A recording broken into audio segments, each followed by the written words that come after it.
On voit tout de suite le comptable, Gripsou, Ouais, qui veut uniquement économiser le de ce papier. point de vue-là, C'est pas... budgétaire et comptable ont la même Voilà, réputation. voilà. C'est celui qui dit Voilà. non.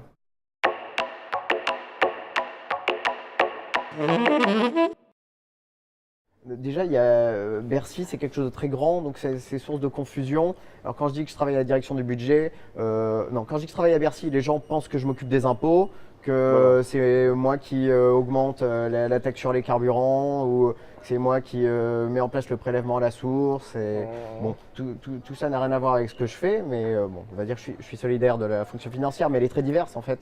Et lorsque je parle de budget, bon, il y a une vision tout de suite très dure d'une personne un peu dans sa tour d'ivoire qui décide on donnera tant de millions pour l'éducation, on retirera tant de millions pour la culture. On retrouve également ce genre de De propos, confusion. de Ouais. confusion, d'amalgame. Moi, je sais que dans mon métier, le comptable, c'est celui qui dit non, Voilà. c'est celui qui empêche de tourner en rond, c'est celui qui n'est pas facilitateur. Or, je pense que le métier, il évolue quand on est impliqué dans son établissement. On a à cœur d'optimiser les moyens et de permettre au projet de se réaliser. Donc on cherche des marges de manœuvre. Souvent, lorsque, par exemple, par le biais du développement durable, je fais des préconisations pour diminuer les consommations de papier, on voit tout de suite le comptable, Gripsou, Ouais, ouais.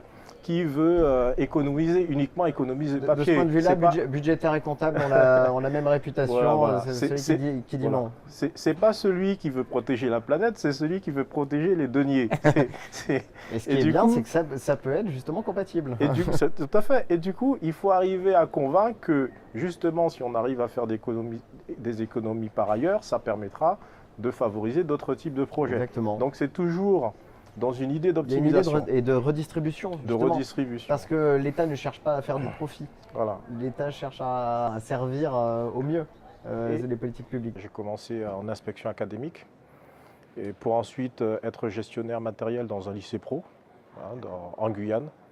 Un lycée de 700-750 élèves environ. Je suis arrivé sur Champigny-sur-Marne en tant que gestionnaire matériel, puis ensuite attaché principal, gestionnaire comptable, responsable de 5 établissements en tant qu'agent comptable. Et au-delà de la technique comptable, c'est l'engagement que je peux avoir auprès des équipes enseignantes de façon à favoriser leur travail, permettre dans le cadre d'aménagement de locaux, de conduite de projet, de favoriser l'accueil des élèves au sein du lycée.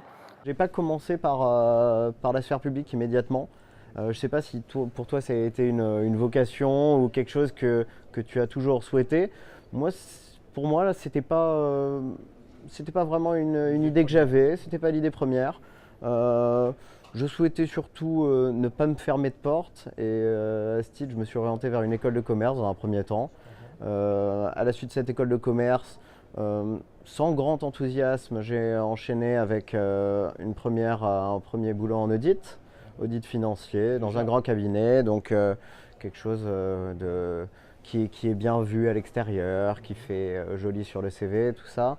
Et assez rapidement, je me suis aperçu que je n'étais pas à ma place et que sans doute, je n'avais pas suffisamment réfléchi à ce que je voulais faire plus tard. Je pense que toute la période école de commerce, ça nous oriente, mais ça ne nous aide pas forcément à réfléchir à ce qu'on veut être. J'ai étudié à nouveau pour intégrer une école d'administration et par la suite, je suis arrivé à la direction du budget.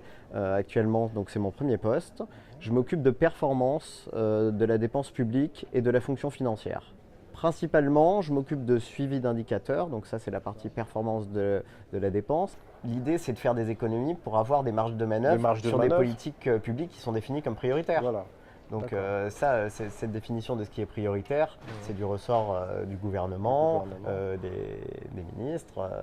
Au niveau de la direction du budget, on n'a pas à s'occuper de cela. Je vois plus le financier dans cette dimension de proposition et ensuite de proposition de levier d'action pour justement arriver à tenir le cap fixé par le politique, par ce qui est au-dessus. En tant qu'adjoint du chef d'établissement, Je suis là pour accompagner les projets et permettre aux directives de s'appliquer au plus près des élèves.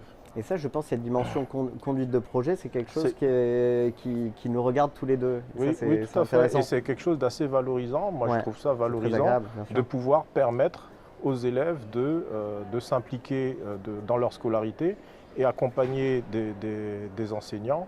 Moi, ma satisfaction, c'est de voir des élèves qui se sentent bien dans leur établissement, bien dans leur basket pour accomplir le travail scolaire qui leur est demandé.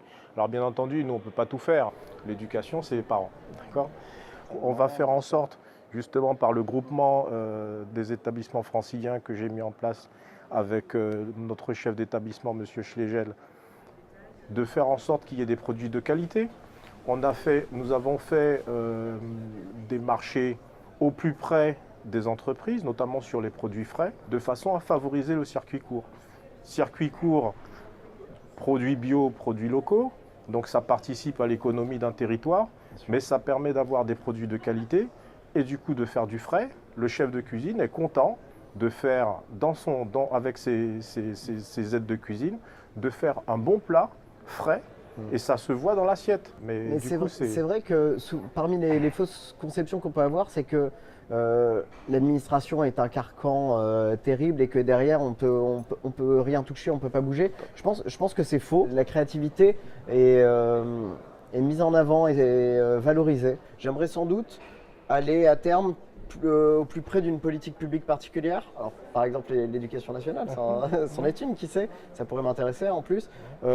Sinon, moi j'aime beaucoup le sport, donc tout ce qui a trait à la jeunesse et au sport, ce qui a trait aux ministères sociaux, ça pourrait m'intéresser, mais toujours aller dans le sens du service public, de l'intérêt général. Je pense que c'est une des raisons pour lesquelles on souhaite travailler dans la fonction publique. On estime qu'il y a une valeur à justement travailler au service des autres. Ouais, moi, j'aime bien l'idée de servir. Donc, je pense que je serai toujours dans la fonction publique. Voilà, toujours dans l'idée de servir et d'apporter, de conduire le changement. Alors, au fur et à mesure, on prend en maturité, donc on espère transmettre. Donc, j'aimerais bien transmettre, transmettre mon savoir, accompagner des jeunes qui arrivent. Il y a une dimension qu'on n'a pas abordée pour justement cette projection, mais qui est aussi importante, c'est en matière de vie personnelle et justement d'équilibre entre la vie professionnelle et la vie personnelle.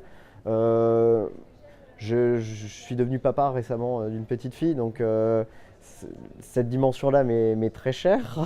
Et justement, je pense qu'arriver à garder un bon équilibre entre les deux, c'est la recette du bonheur, ou en tout cas, c'est ce qui permet d'être bon et efficace dans son travail. Donc j'aspire à progresser dans ma carrière, bien sûr, mais aussi à garder l'équilibre que j'ai actuellement, qui m'est très cher et qui m'est très précieux.